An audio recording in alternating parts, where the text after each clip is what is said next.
ఇలాంటి ముదనష్టపోళ్ళందరికీ ఇలాంటి ఆలోచనలే వస్తాయి. అంటే తొందరలో జరగబోయే డాన్స్ పోటీల్లో వాళ్ళకి పోటీగా ఉండకూడదని ఇలా చేసిందంటావా? నాకు అదే సందేహంగా ఉంది. ఆవిడ హాస్పిటల్కి వచ్చి మాట్లాడిన మాటల్లో ఇండైరెక్ట్గా అలాంటి హింటే ఇచ్చినట్టుంది. నేను ఈ విషయాన్ని తేలిగ్గా తీసుకోను. ఆ వ్యాన్ ఎవరితో తెలుసుకుని వాణ్ణి పట్టుకుని 4 పీకితే నిజం అదే బయటకొస్తుంది. అనగాదేవి చేసిందని తెలిస్తే మాత్రం. ఆద్య, నేను టాబ్లెట్స్ తీసుకొస్తాను.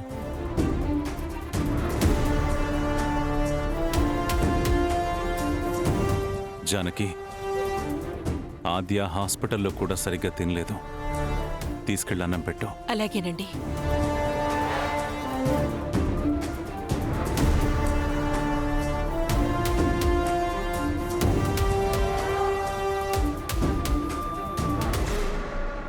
Excuse me, sir. May I come in, sir? Yes, come in. Please be seated. Please be seated.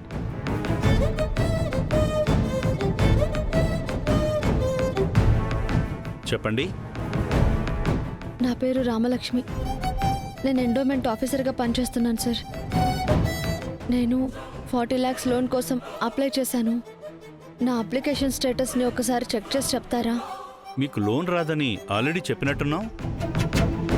Sir, అలా అనకండి సార్. పాప హెల్త్ కండిషన్ చాలా సీరియస్గా ఉంది. ఇప్పుడు మీరు హెల్ప్ చేయకపోతే పాప ప్రాణాలకే ప్రమాదం, సార్. Please sir. సార్, పాపం చూడండి సార్. ఇంకా 1 year కూడా పూర్తి కాలేదు. హార్ట్లో హోల్ ఉంది సార్. డాక్టర్ వెంటనే సర్జరీ చేయాలని చెప్పారు. మేము ఎక్కడ ట్రై చేసినా మనీ అడ్జస్ట్ కావట్లేదు. సార్, ఈ లోన్ మాకు చాలా హెల్ప్ అవుతుంది సార్. సార్, మీరే అర్థం చేసుకోండి.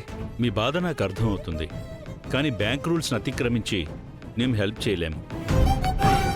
ఇది ఒక సంస్థ కాబట్టి రూల్స్ ప్రకారం పనిచేయాలి. లేదంటే మా జాబ్స్కే ప్రాబ్లం వస్తుంది. You may go now. పద వెళ్దాం.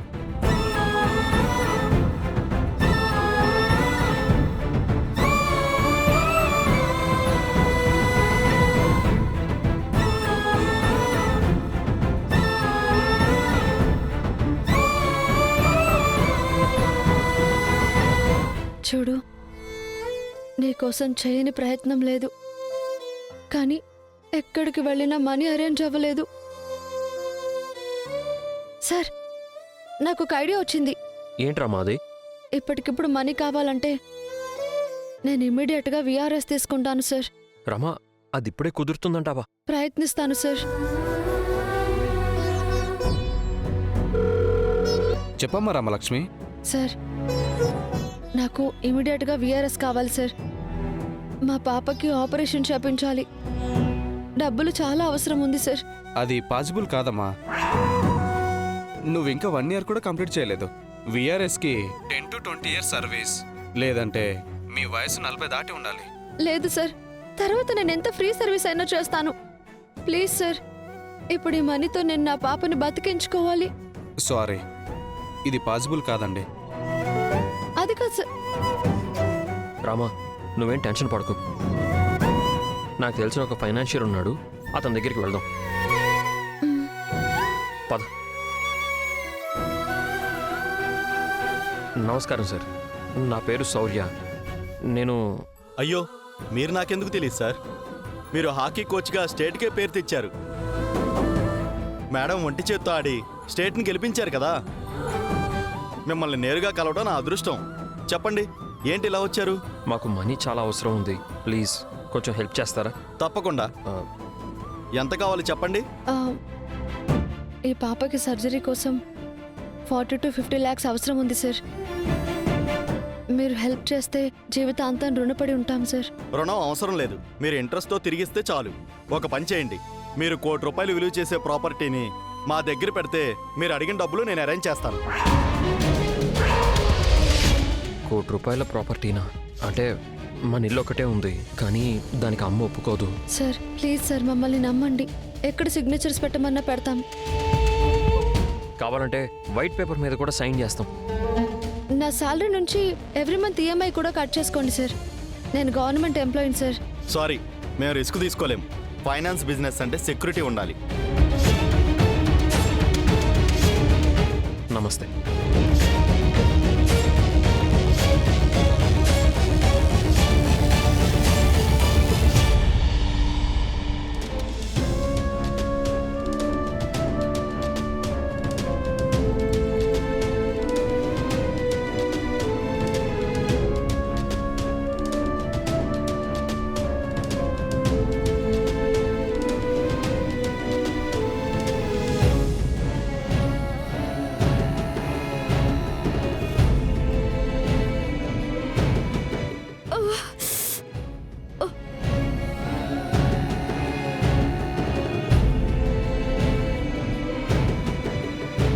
శ్రీను ఎక్కడికి వెళ్ళాడు?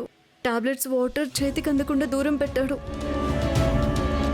ఈ కాలు కింద పెడదామా అంటే నొప్పి తట్టుకోలేకపోతున్నాను. ఓ. అత్తయ్య అత్తయ్య, ఏంటి? నాకు కొంచెం ఆ టాబ్లెట్స్ వాటర్ బాటిల్ ఇస్తారా?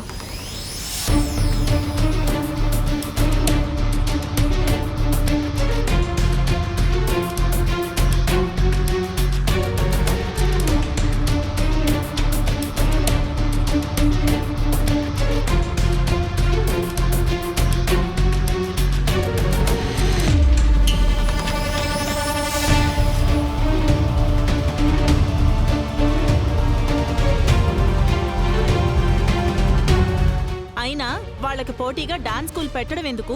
బుద్ధిగా ఇంట్లో ఉండకుండా డాన్స్లంటూ ఊరి మీద పడి తిరగడం ఎందుకు? ఇలా కాళ్ళు చేతులు విరగొట్టుకుని ఇంట్లో కూర్చుని అత్తగారితో సేవలు చేయించుకోవడానికా? సిగ్గుగా అనిపించడం లేదు నీకు?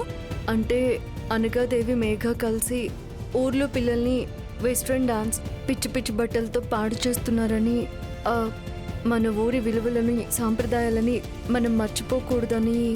ఆ వచ్చిందండి అయోధ్య లంకను ఉద్ధరించడానికి అమెరికా నుంచి. అసలు నువ్వెవరు? నీకేం హక్కుందని నీవి కానివన్నీ నెత్తినేసుకుంటున్నావు? చెప్పు. పద్మం, ఎవరంటావేంటే? మతిపోయిందా నీకేమన్నా? ఆజీ ఇంటి కోడలు. ఈ ఇంటి వారసత్వం ఉంది తనకి. ఈ ఊరి వారసత్వం కూడా ఉంది. తనకి ఈ ఊరి మంచి చెట్ల గురించి ఆలోచించే పూర్తి అధికారం ఉంది. అందరూ నీలాగా స్వార్థంగా ఎవరు ఎలా పోతే మనకేంట్లే అన్నట్టుండరే. మీరేంటి దాన్ని వెనకేసుకొస్తారు? ఎవరిని వెనకేసుకొస్తున్నారన్నది కాదు పద్మ.